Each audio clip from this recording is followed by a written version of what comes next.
Alrighty, it's that time again. Yes, yes, yes.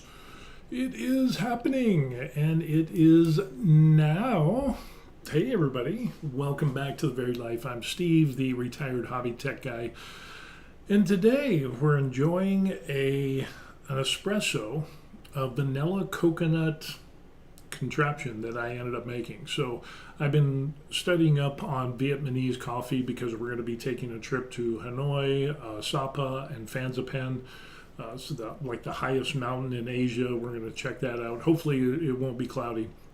But Vietnam has a lot of coffee. And since I am a coffee aficionado, what we're going to end up doing is I've been playing around with different coffees and just trying different things, trying like a Dogano, um, uh, Vietnamese egg coffee. Tried doing that a little bit. Didn't work out real well. I need to refine that. But today we decided to do the vanilla coconut latte, and yeah, it's doing pretty good. Mm. A little bit of hint of vanilla, a little bit of the coconut, so it's working out pretty good.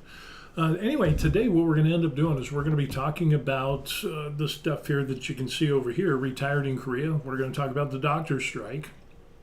Again, we still have the doctor's strike going on. We're going to talk about live streaming brothels.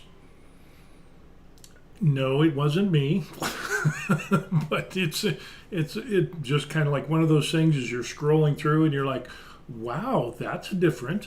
Then we're going to talk about phishing scams here in Korea because those are really big, and then mail suspension of U.S. packages. This is a big thing because what's ended up happening is we have a lot of hubbub going on with the tariffs and Trump and all that stuff. So yeah, we're going to be getting into some very interesting topics. Just kind of give some insight as an American expat who's retired here in Korea, and we'll get into that and see how that all goes. So I'm trying to get square. Okay, get square. With that, if you want to leave comments, go ahead and do that because I can see comments and we'll be referencing some other things like that. So if you got any questions about what we're talking about or maybe some other things that are about being an expat, being retired in Korea, or just other questions after that, hey, put them in the comments and we'll have a discussion. We'll check that out. Okay, we're going to jump into this. And the first thing we're going to take a look at here is South Korea's hospitals suffer due to losses because of the doctor's strike. This is an interesting one because, yeah, it's just not fun. For those of you who don't know, there was a doctor's strike here in Korea over a year ago, and it went for a year. Not a year ago, but it went for over a year, and it just recently stopped. But we're still having a lot of fallout. So, excuse me, yeah, as I'm starting to cough. Hasn't been good for the people. Due to facing financial challenges due to the resident doctor strike, major hospitals in South Korea are taking emergency measures to overcome the crisis. Now, like I said, just because the strike is over doesn't mean the crisis is over. And as I've talked about in other videos, it's probably going to take about 3 or 4 years for everything to get back to pre-strike levels, which isn't really good. Seoul National University and Asan Medical Center began accepting applications for unpaid leave for nurses and staff starting on March 4th. This was done in an effort to cut labor costs because the number of hospitalized and surgical patients has been reduced by half due to the strike of residents and interns. These losses exceed 1 billion won per day, or $762,000 a day.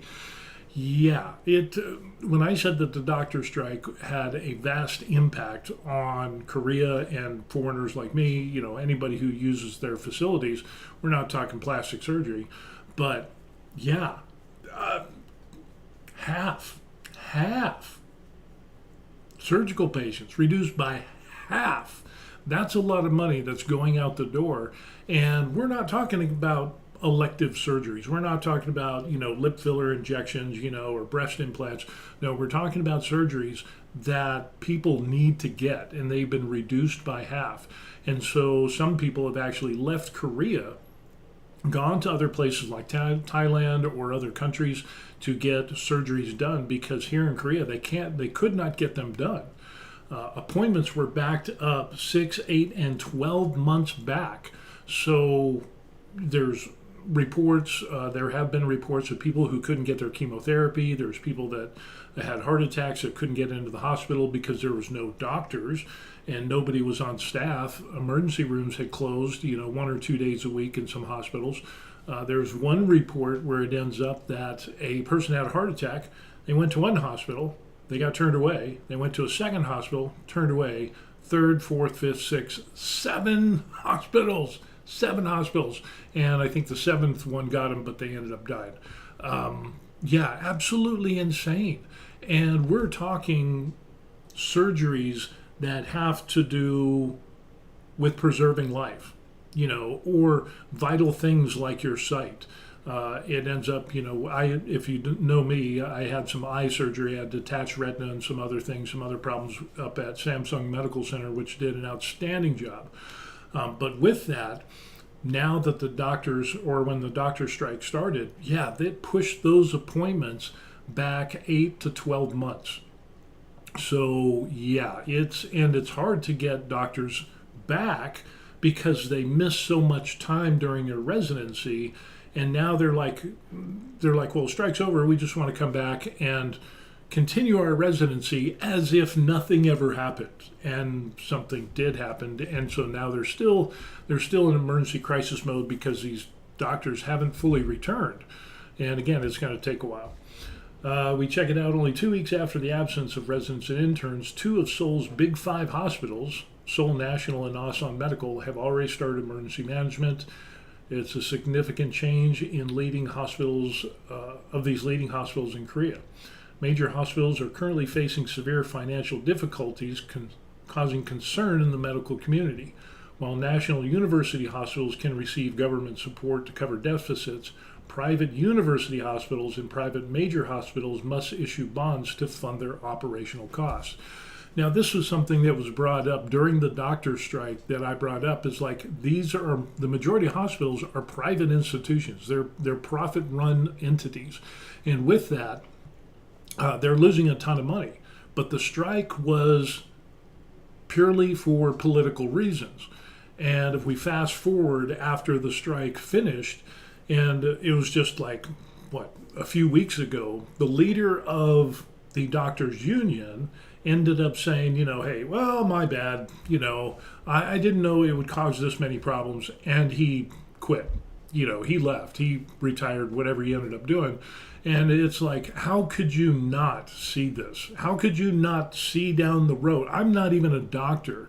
So many other people, good people like you and me, could look at the facts and say, this is going to have some serious repercussions on the Korean people, on the foreigners who live here, on the healthcare of the nation. This is like a national security thing.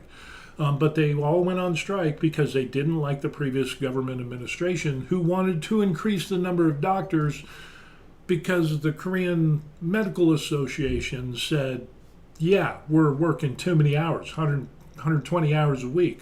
We're working 36-hour shifts. They're seeing 120 patients a day. You were lucky if you saw a doctor for 3 to 4 minutes. And so they never had any plans to alleviate that burden. But they just said, hey, we're going to strike because we don't want more doctors. And here is what they said.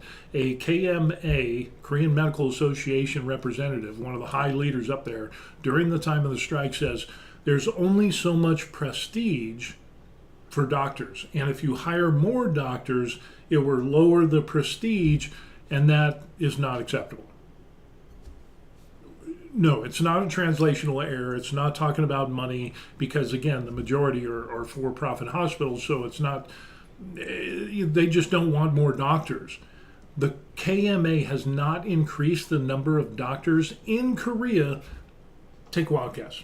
Take a wild guess. I'm gonna. You just think a little bit at how many times in the last 27 years that the KMA has increased the number of doctors here in Korea. Go ahead. And while you're at it, press that like button. 0. Every single time that the Korean government has said, hey, we need to increase the number of doctors because we're getting too many patients, you're getting overburdened, we're not getting good patient care, the KMA has said, nope, we're not going to do it. We're going to go on strike if you try to increase the number of medical school slots and hence more doctors. The KMA actually ended up saying, I'm going to have to go back to this screen because I'm just getting hot on this.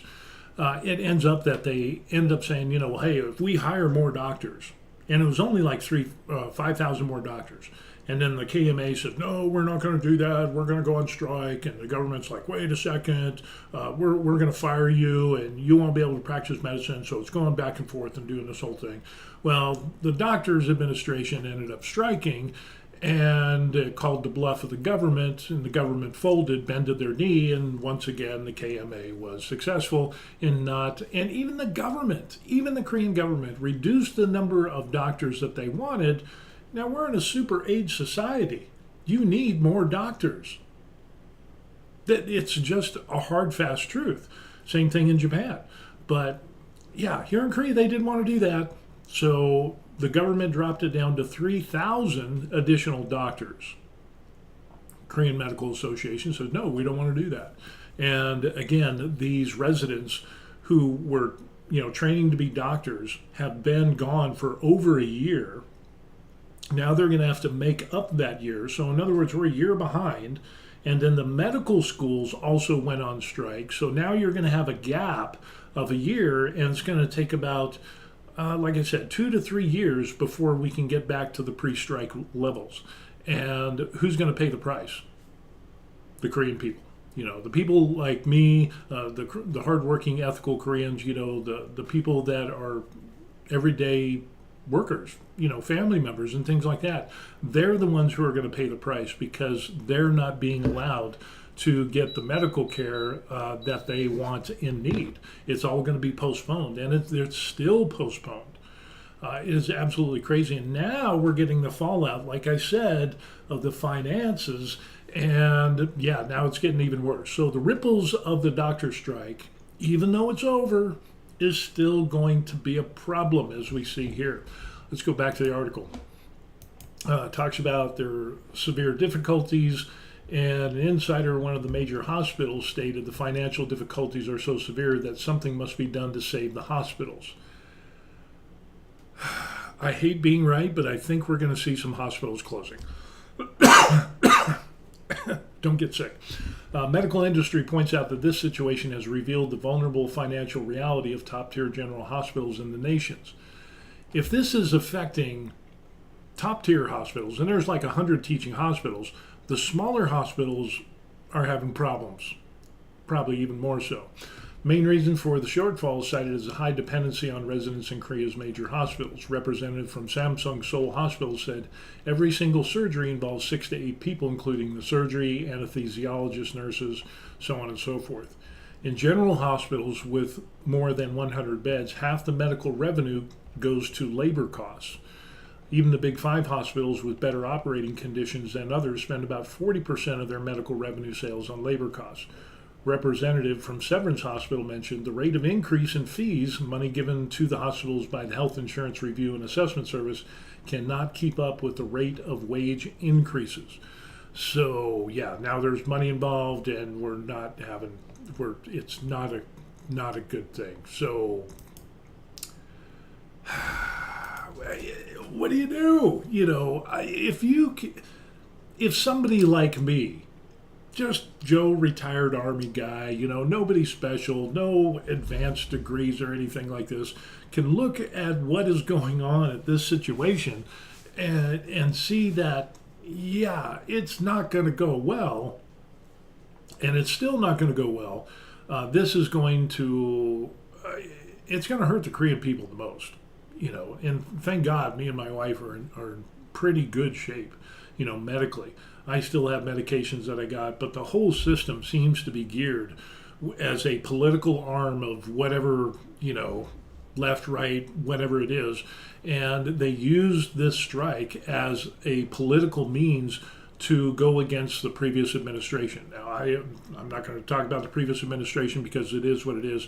I'm just talking about the fallout from the strike, and it's not good. And, the KMA guy is like, my bad. I didn't think it would be this bad. How would it not be this bad? I don't get that at all. It's just absolutely crazy. So we got that going on. There's some other stuff that we want to talk about, so let's go ahead and hit that up. Since we're talking about money, let's move on to banking. And Shinhan Bank dedicated to helping foreign customers on the weekends. So Kim Ji-eun, an employee at Shinhan's Bank newly opened Onsan branch dedicated to foreign customers, said she is glad to assist them during the branch's weekend hours. Many of our foreign customers are full-time workers and can't visit during the week. We have weekend operating hours have been getting positive feedback. There's been more and more push for foreign banking here in Korea because it's a super age society, and so now more foreigners are coming to Korea for work. A few foreigners like myself, and my wife coming to retire in Korea, and having that type of service is definitely nice. The branch operates from 9 a.m. to 4 p.m. on weekends and 10 a.m. to 4 p.m. on Sundays. Digital Lounge is open from 9 to 9. Talking about that, customers can open accounts with multilingual translation services provided. For less common languages, customers can connect to interpreters through phones installed at digital desks. So again, we're seeing we're going to see more of this. We're going to see more outreach for foreigners who are here in Korea, and the banks are starting to see that we can get a bigger cut of the pie by providing service to foreigners, and it should have been something that they've done a long time ago, but at least they're better late than never. Some have financial needs as Korean customers. Many want to open savings accounts, send money. We hired on-site interpreters, so on and so forth. In Gyeonggi Province, a third international client-focused location, following those in Gimhae, South Gyeongsang Province, and Dokseong-dong in Seoul. Shinhan is expanding its online and in-person channels to enhance financial growth of the financial services among foreign workers and multicultural families living in Onsan. In addition to the 3 foreigner-focused branches, 3 other branches are opening on Sundays, including Dongdaemun branch in Seoul, Suwon Station in Gyeonggi Province, and Anyang Financial Center in Asan. And pretty cool. We hope foreign customers can have a better experience at our branches nationwide, including ours. We will continue to offer various services to improve financial accessibility, especially in communities where many foreign residents live. And I think that's a good thing. We have our bank with NH Bank, Yonghap Bank, and they do an okay job. They don't have as much foreign translation services. They do have an app that I am able to read in the English language, and I can send and receive money, so on and so forth. I can deposit money. Of course, I have to go to an ATM or go to the bank to do that. Most stuff is done through the ATM. So once you learn how to do it and get over that learning curve, banking is pretty easy. But I think there is a need for foreigners to have services geared towards them, and I think it's good not only for the foreigners, but it's also good for the banks as well. So just think how easy it is for you to do banking in the United States, and if reverse the roles, and if you were a foreigner coming into the United States and English was your second language or you knew very little of it, how important having a translation or foreign banking service would that help you? Yeah, definitely. So we're going to see more of this. And again, especially because we're a super age population here in Korea, we're going to see more and more foreigner-based or foreigner-centered services because, Korea's getting old. I mean, I'm getting old. And foreigners are becoming a way of life here in Korea as the workforce in Korea is getting older and older and older, and we don't have as many young people having kids. It's kind of like Japan. It's a super age society, and now you're going to have to outsource manual labor and things like that to foreigners from other countries to come to Korea. So, yeah, we're going to get some multiculturalism going on here in Korea. How that's going to pan out in the end, and if there are going to be problems with that, there's always some problems when, you're talking about having foreigners in a country. We've all seen the ugly Americans, and, you know, other Americans look at the ugly Americans and are like, would you just stop it? Yeah, it's just not a thing. So, but yeah, we're going to continue to see more foreign investment. We're going to see more foreign workers here in Korea, and of course, that's going to lead to more foreign banking, and that's going to ripple out through apps, delivery, food ordering and delivery services, things like that. When you have Naver and Coupang, two of the big things where you can order stuff online and food and delivery and the whole 9 yards. I use Naver. I have to use the Chrome app because it has the Korean to English translation. Coupang is pretty good. Their app, you can get it into English, and but there's still some things in there. You order a product and it's like you read through and it's like, oh well, now you have to pay an import fee. Okay, well, a little import fee. Well, why can't that be included in the final price? And then it's like, oh, there's an additional delivery fee. So when the delivery guy comes, you have to pay him a little bit. I think all of these things need to be combined together in a pay one price. It includes the import fees, it includes the delivery fees. I don't need to be paying two or three different people, pay for the product, pay for the import fees of it coming into Korea, pay for the delivery guy to deliver it to, where I live. We need to consolidate that and get more, I guess, Amazon, kind of getting more like that, where it's like you pay one price and it's done, and it gets delivered. So I think there's a lot of efficiency and things that need to happen in Korea, and then you also have to have their PCC, your personal customs code, because supposedly people were buying stuff from overseas and selling it and not paying the appropriate taxes, and so that's why they have the personal customs code, but that's still being misused and misappropriated and so on and so forth. So now there's 4 steps in ordering stuff here in Korea, and it can sometimes get frustrating. And as a foreigner, the name that is on your passport better be the name exactly in the same order, in capital letters, no commas, or anything like that. And that's going to be on your alien resident card or your Korean resident card. And then that's going to be tied to your phone, and your identity is tied to your phone, which is tied to your visa, which is tied to your passport, which is tied to your app of when you order stuff. And then because you're a foreigner, sometimes people put your name in the wrong order, and so you won't get your order, and it'll delay the delivery. And then you need a PCC number, which, sometimes you can use your passport number. It's so much better just to get the PCC. But even though you enter in your personal customs code in these apps, you will still have businesses that are like, hey, we need your name and your personal custom. It's on the app, and it's like, yeah, well, we need it again, and it's like, please get your collective kimchi together, you know.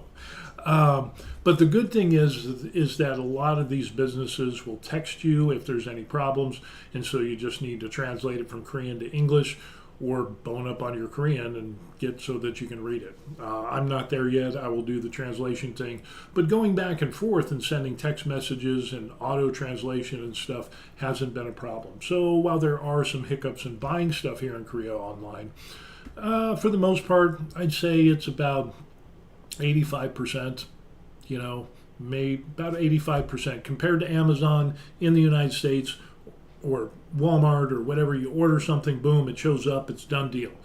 Here in Korea, I'd probably knock that down to about 85%.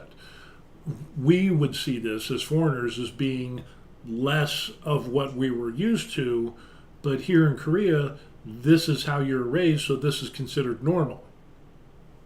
So, yeah, I just need to get over it. That's what it comes down to. Let's get to the fun stuff here. This was an interesting one. Live streaming brothels. No.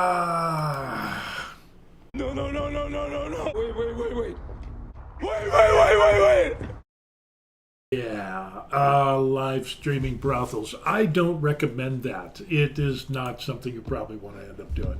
A man who live streamed brothels in the name of eradicating prostitution sentenced to prison, even though prostitution is illegal in Korea. That's kind of odd, isn't it? It's kind of a weird thing. A man in his 40s who entered brothels under the pretext of eradicating prostitution and live stream videos of women working there has been sentenced to prison. The court in Cheongju District Court on Tuesday sentenced a YouTuber to 1 year and 8 months in prison on charges of unlawful entry and confinement. That's probably not a good thing. Yeah, and there's no good time in Korea. So, just letting you know. YouTuber was indicted for visiting brothels in Cheongju on 3 occasions in December last year and January, posing as a customer before turning on a YouTube live stream to film the women inside. Again, I would classify this as being a nuisance streamer, which we have some of those here in Korea. We've got the most famous one, Johnny Somali. We'll talk a little bit about him. Prosecutors also searched the premises without permission under the pretense of looking for evidence of prostitution and blocked women who tried to leave to avoid being filmed. Investigators found he solicited donations from viewers while streaming under the slogan of eradicating prostitution.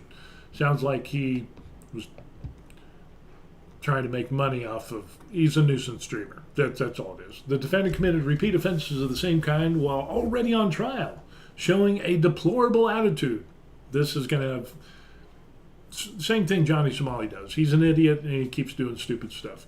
He continues to deny parts of the charges, shows no remorse, and victims are demanding that he be severely punished, which the court has taken into account in sentencing. Now, if we go back here, this was December last year. Where was it? December last year. December and January last year. The wheels of justice turned slowly here in Korea. So he has had to wait, and it was, a year, basically, and yeah, this is finally coming to fruition. Yeah, deplorable attitude, and it just ends up it's not going to be good at all. He denies parts of the charges, shows no remorse, which is absolutely crazy because when you think about it, when you live stream, what you end up doing is you have your cell phone and you're live streaming like we're doing now, and you're going through and you're filming yourself committing the crimes. You can't deny that. You're an idiot if you deny that. Oh, I didn't do that. And it's like, here's your copy of your live stream, and here's you doing it. Here's you laughing. Here's you, and you're making money off of this. So, there probably could be some other charges. And, again, nuisance streaming in Korea is very problematic. It's kind of hit the pinnacle when Johnny Somali, in case you don't know who Johnny Somali is, he's an American, unfortunately, and he's kind of like, I think he's not American. He's not white American. He's a black guy. I think he's like Ethiopian, call himself Johnny Somali. It's hard to tell. But for the most case, people think that he's Ethiopian. He uses the moniker Johnny Somali because he hates Somalians. Somebody said that his dad's Somali, and so he wanted to, put shade on his dad or whatever. I feel sorry for his parents. But he's here in Korea, and he's been here over a year. He still has multiple charges, still going to court, hasn't been sentenced yet because things are a little bit different here in Korea. And like this guy who ended up, going into a brothel and getting views and clouts and making money from streaming is, off a Kick or, whatever streaming services, YouTube, things like that.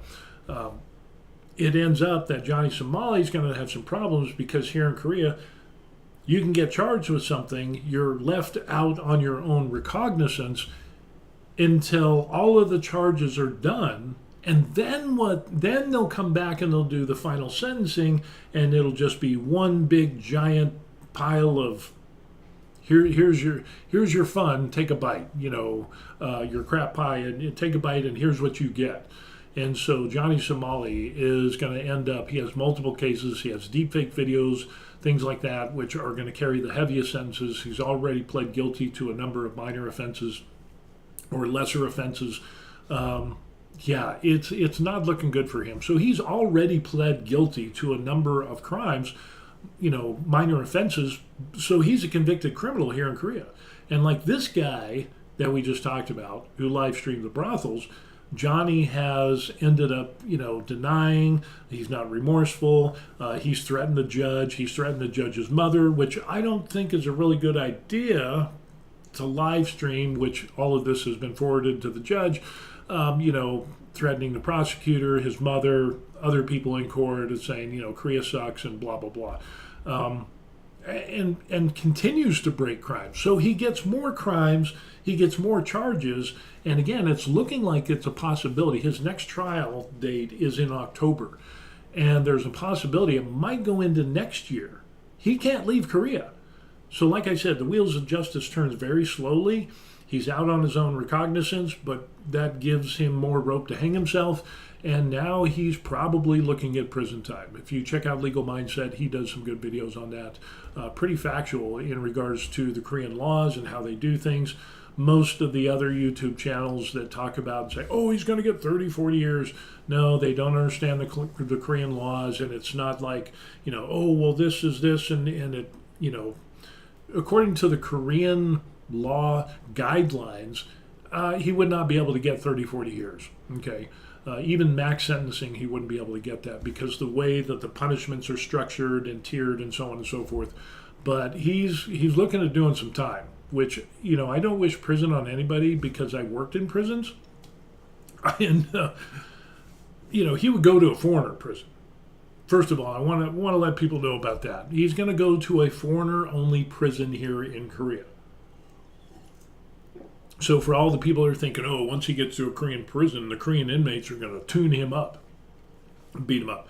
No, that's not the case, because he will go to a foreigner-only prison. He'll probably do some hard time, hard labor. They have labor, so he'll be working in cabbage fields or whatever. It just won't be fun for Johnny, and he won't be able to stream. He'll lose a number of years. I'm hoping he gets 10 years. Honestly, I hope he gets 10 years, because that would be a lesson for nuisance streamers. And like this guy who filmed in a brothel, I mean, that's just not cool. It's not cool. But when you have no morals and you're an idiot, and what do you expect? You break the law, you're going to get punished. And I think Korea needs to go down hard on these people, because if they don't, other nuisance streamers here in Korea, or other people that are considering being nuisance streamers, or foreigners coming to Korea, will think it's carte blanche to say, hey, well, they don't punish nuisance streamers. I can break the law. Let's push it how far, I'm an American citizen. You can't arrest me. You can't hold me. That's what Johnny said. He said he would be gone in a matter of weeks and probably only have a $500 fine. Well, now it's over a year, and he still has a couple of charges, and he's guilty, and yeah, it's not over yet. So it doesn't look good for Johnny Somali. I think you have people like Johnny Somali that con people out of their money, and he's a con man. He streams. People give him money to do stupid stuff, and he said, oh, okay, hey, play the national anthem of North Korea, or play this sexually explicit material in the presence of children, and let's disrupt a business, and obstruction of business charges and things like that. And he does it. He says, well, it's not me, it's my viewers. No, you read it and you did it, so you're an idiot, and that's not a defense. Being an idiot is not a defense. So, but yeah, it doesn't look good for him. And the thing is, when charges go from the investigation stage to the prosecutor to actually get filed, the success rate of the prosecution is about 98%. Yeah, so Johnny's cooked. Now it's up to the judge. Either he can follow the sentencing guidelines or he can just disregard them, whatever it is. But it looks like those charges are aggravated, so yeah, he could do some prison time, and I hope he does. I hope it's 10 years. I really do, because he has no remorse. Is there evil in the world? I don't know, but I think people make a series of bad choices, and they have no moral compass, and that's Johnny Somali. Yeah, and it's just, I don't know. It makes you wonder, why would you donate money to somebody that would go and harass other people? I don't get that. Um, you have other people who lost their moral compass, and birds of a feather flock together. So that's it. Let's go on and we'll talk about something else here. We're going to talk about a guy who narrowly, through voice phishing, almost lost $72,000. That is insane. So we're going to take a look at this over here. I could have lost all my savings, man. Narrowly avoid $72,000 voice phishing scam. Phishing, whether it's voice or in text or online or whatever, is very huge in Korea. And you need to, just like in the United States, oh, your account's going to be closed. Click this link to reactivate your account. Don't do it. Oh, this is your bank, and if you don't click this link, we're going to freeze your accounts and blah. Don't do it. Just go to the bank, because more often than not, it's going to be a phishing scam. So a man in his early 30s nearly lost 100 million won, about 72 grand, in a voice phishing scam after withdrawing his savings and checking into a motel in Cheonan, South Chungcheong, but a police prevention poster alerted him to the scheme. The man called 112 emergency line around 8 p.m. last Thursday and said, "I'm staying in a hotel under orders from a prosecutor, but I think it might be a voice phishing scam." Probably. It's kind of like the things that we get in the United States, oh, this is the IRS, and if you don't, pay this outstanding tax bill, we're going to, send the police to arrest you, and you must pay this, but you got to pay it in crypto or gift cards or numbers or whatever. It's like, yeah, that's a scam. Officers rushed to the scene and confirmed the situation, stopped him from delivering the cash, and prevented further losses. The scammer, posing as a prosecutor, told the man that his bank account was linked to a criminal case and threatened to arrest him if he did not comply to his commands. The scammer ordered him to withdraw his savings and wait in a motel for further instructions. The scheme, known as self-confinement voice phishing, forces victims to isolate themselves in motels while scammers control them by phone and pressure them to hand over money. Criminals often make victims empty their accounts and take out loans and seize the funds. Isolation also makes it harder for police to track the subjects and recover the stolen money. Even in the United States, it's like, go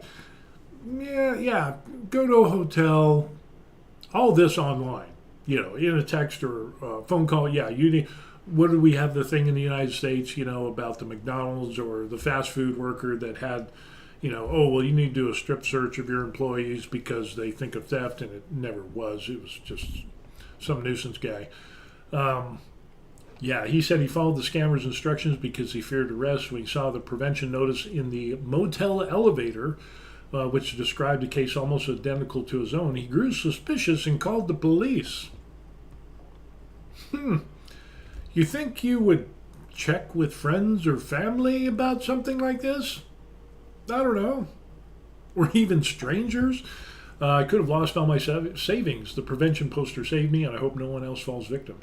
The police said prosecutors and financial supervisory service employees never demand money or order anyone to stay in motels in the name of an investigation. What are the odds? We'll keep posting notices and running campaigns to prevent such crimes, said the official. So kind of a thing there. Like I said, phishing here in Korea is something that goes on. It's pretty rough. We got some comments. Adam Baum pops up and says, one of my college students cut class to go to the police station because he was scammed out of 6 million won. Earlier in the semester, we talked about bad habits. He was buying meme coins. Oh, just before crashing. He's buying meme coins just before crashing. Yeah, that's the whole crypto thing. There's definitely a lot of phishing.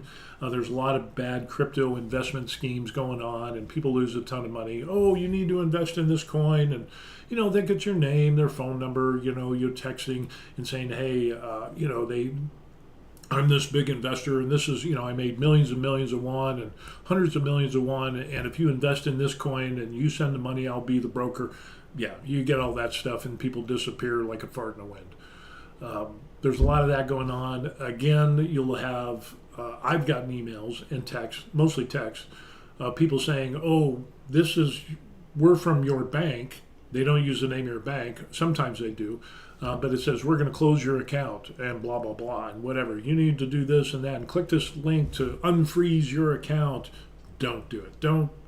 You know what? It's like I told my wife. It says, if we ever receive anything like that, don't click it. Just call the bank, or go to the bank. We're close to walking distance to our bank, but you can call the bank and say, hey, is my account frozen? And then, no, it's not. Why? Oh, well, I got this message saying, from the bank that, my account was frozen. Click this link. Of course, the bank is going to tell you, no, don't do that. So you block those numbers. So yeah, anytime. It just got to be hyper vigilant here in Korea when you're talking about scams in phishing, in voice or text or whatever it is. Especially the crypto stuff. That's a bad thing, as Adam pointed out. A lot of that goes around, and crypto is just kind of, it's hit and miss. Unless you absolutely know what you're doing. But most people don't, and that's the problem. So you'll get a scam that it's either under the threat of punishment or losing a service or something, kind of like in the States. Oh, if you don't click this is Hulu, and if you don't click, you're going to lose your account and lose money and blah blah blah. Don't do it. Go online. Don't click that link. But call and contact Hulu and say, check your. Hey, it's not frozen. What are the odds? Oh, it's a phishing scam. That's what it was. Banks and businesses, the kind of the old thing that we have in the United States. You get the email phishing where it's like, oh, I'm a representative of this person in Abu Dhabi who, wants to give away money, but we need, your bank account so we could transfer these funds and you'll get a cut. Usually it's some huge amount. Just don't do it. Don't do it. Be vigilant on what you're talking about there.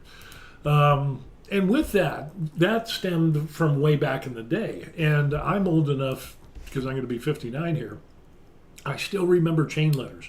I still remember letters saying, hey, same thing.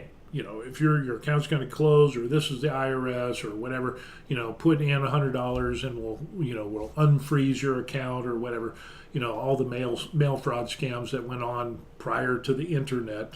I know it's hard to believe, but yeah, there was a time when there was no internet, there was no GPS. You had to know where you were going, and you had to know things. You couldn't just constantly chat GPT or Grok it, or Google it. You had to know things.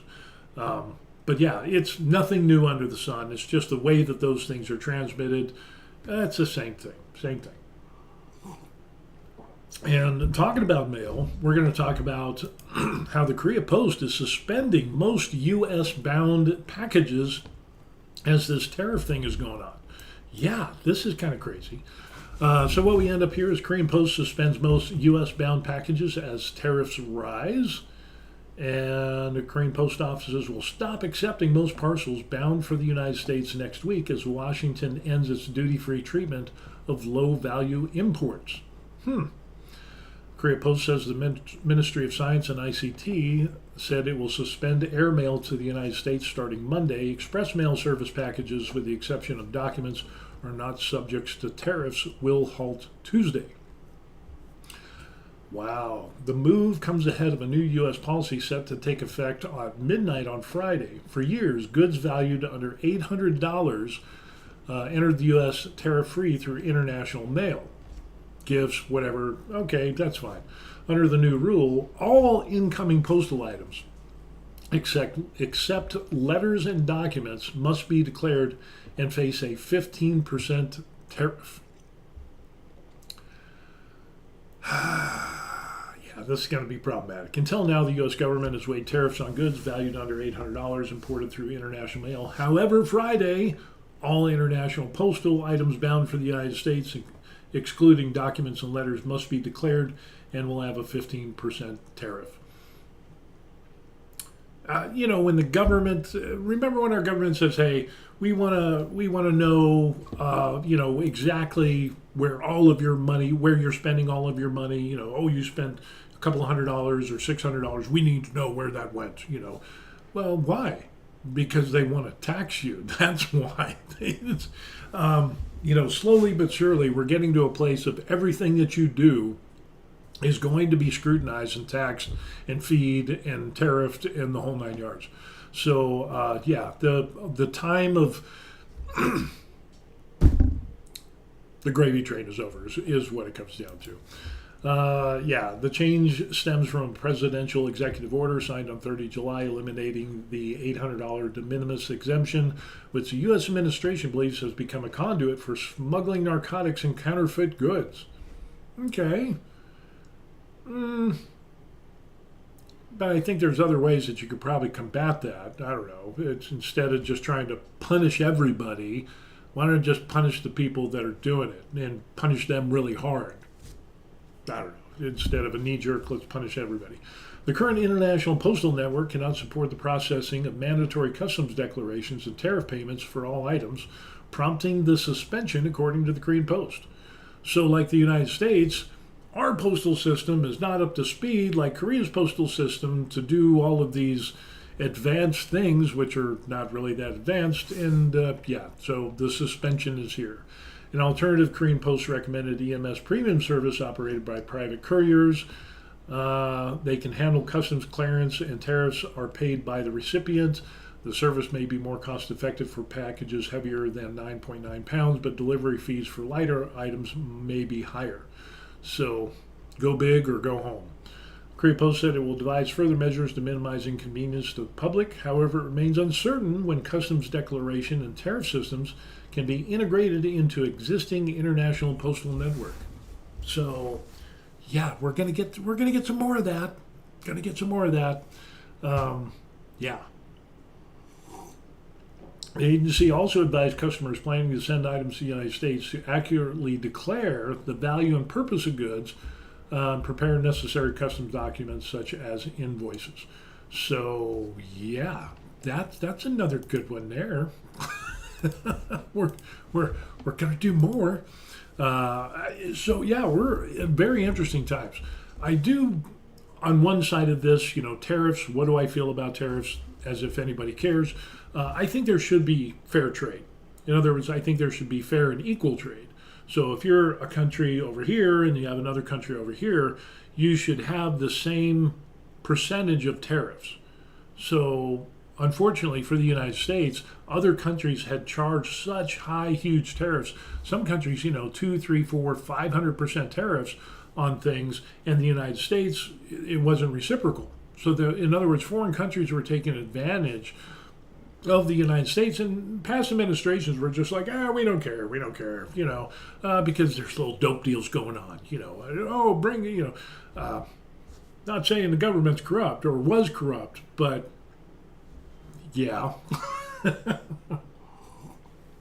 But I think when you get to a place where you have free and equal trade, either free trade meaning you have no tariffs, or you have equal trade, in other words, the same percentages of tariffs on both sides, within reason, that is something that helps everybody. But just because a country is bigger doesn't mean that you get to take advantage of that big country or that prosperous country. In the same manner, you shouldn't take advantage of smaller countries or third world countries or things like that. So again, there needs to be a fair and equitable balance when it comes to tariffs, in my opinion. But then again, I'm just a retired hobby guy here in Korea, so who cares what I say?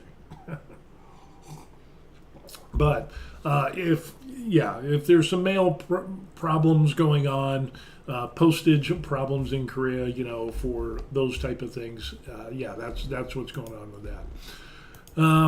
The other thing we're going to talk about, and this is the bonus, is going to be K-pop. Now, for those of you who don't know, K-pop stands for Korean pop music, and like BTS and Pink and a bunch of other bands that I don't listen to. I listen to like one or two songs, and that's about it.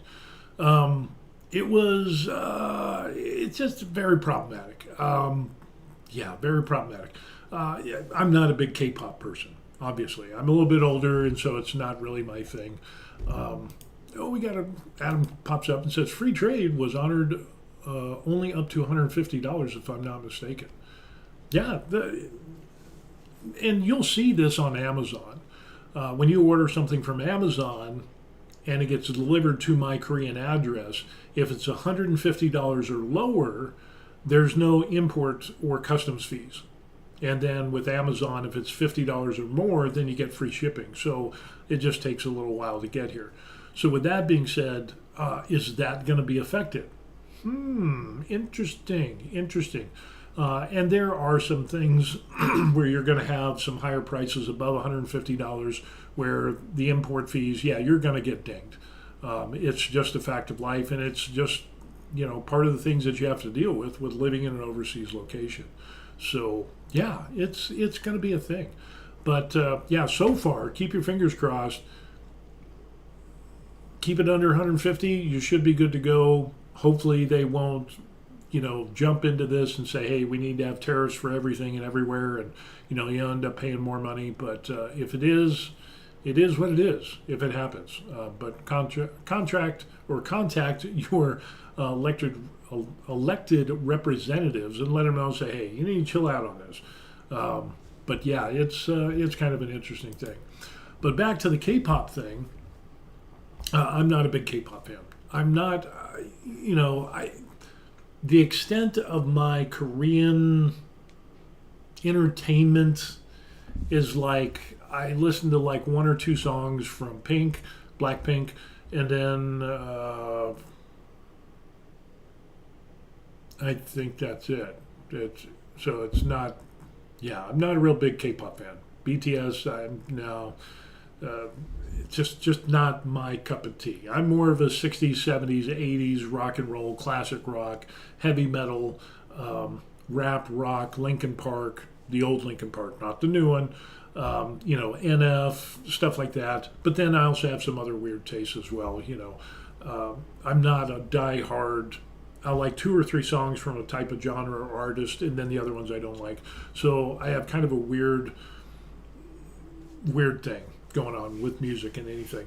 But as far as like K-pop and the entertainment industry here in Korea, I think the only other show that I watched that I enjoyed was The Case of Extraordinary Woo, and she was like an autistic lawyer, autism, whatever, and she was a lawyer, and they did a season on that, and she loved whales, and she could remember everything, but she was on the spectrum. That was kind of a good show. I like that. I just hated the fact that she never got to see a whale in person. The whole show was her loving whales so much. I think they should have done a second season, but they don't. Here in Korea, they do one season and boom, it's pretty much it. It's not like other countries that will do 10, 15 seasons of a thing, or 4 or 5 or 3 or 4 or whatever. But I think they did a disservice because they didn't let her go whale watching. That would have been so cool. If they could have taken Extraordinary Woo and whatever case and go to a different country to help out on whatever, and then go to Hawaii or something and see whales, that would have been incredible. But they didn't. But that was pretty much the only one. But when we're talking about K-pop is a huge thing. And anything that has K in front of it, they have K hiking here in Korea, as if hiking is less elsewhere than in Korea. And if it's K hiking, it's even better. It's got to be better if it's K hiking. But with entertainment, it comes to the point of where we hit this as well. So here we end up seeing from screen, fans flock to K-pop Demon Hunters filming sites. So the Demon Hunter movie thing, which is blown up, it is absolutely huge. I haven't seen it. I don't think I will see it. It just doesn't flip my lid. But there are some people that are like, oh, this is a spot where Rumi and Jinu, from K-pop Demon Hunters, this is where they were at, and blah, let's take pictures and click. I don't get that, here's where they went on their date. And, I watched K-pop Demon Hunters 3 times, and it made me so curious about Seoul. I already visited Bukchon, Hanok Village, and North Seoul Tower from the movie. I'm planning on trying gimbap just like Rumi did. The blockbuster animated film has been a global hit, drawing international tourists to Seoul's landmarks featured in the story. And the plot follows a K-pop girl group Hunter X, who uses the power of music to defeat demons and protect the world. Okay. Yeah, not my cup of tea. That's all I'm saying. Released on June 20th, Netflix quickly climbed to the number one spot. It surpassed 210.5 million views, making it the second most watched Netflix film of all time after Red Notice. The theme song Golden reached number one in the U.S. in the Billboard Chart 100. Sweltering heats, and it's been hot here in Korea.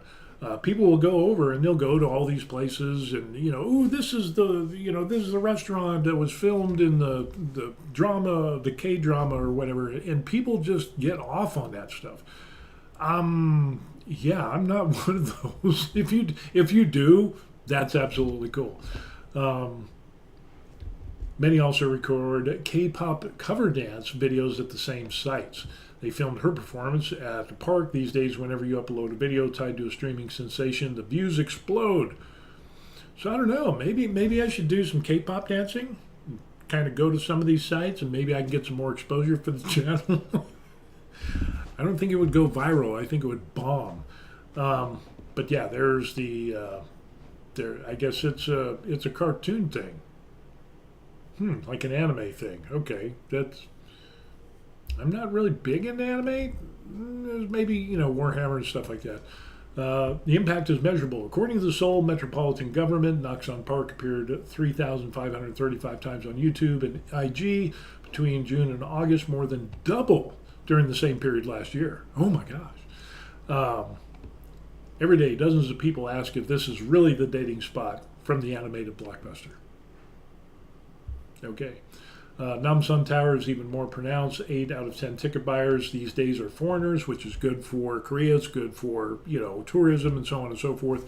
Brings money into the economy. So even though I'm not really a big K-pop fan, not a big K-drama fan at all, if people enjoy it and they have fun going to these places and getting pictures and coming to Korea and, helping the economy and the economy that does need help, I'm all for it. It's just don't ask me to do K-pop cover dances. That would be horrendous. Let's see. So yeah, it's kind of cool. Tourists come there. You can go to Gyeongbuk Palace and you can rent the traditional Korean wear that they had back in the old days. I actually ended up doing that. I'm not a big fan of that, but I did it, and it's like, okay, check the box. I'm done. But yeah, local businesses, we used to get 1 or 2 foreigner customers a day, but since about a month ago, it's closer to 10 groups daily. Sales are up. It makes each day more enjoyable. Who operates a noodle shop nearby, we're seeing 20 to 30 foreign customers every day now. They play songs from the animated feature on their phones while eating noodles. Cool. I'm all for noodles. I can do some Korean food.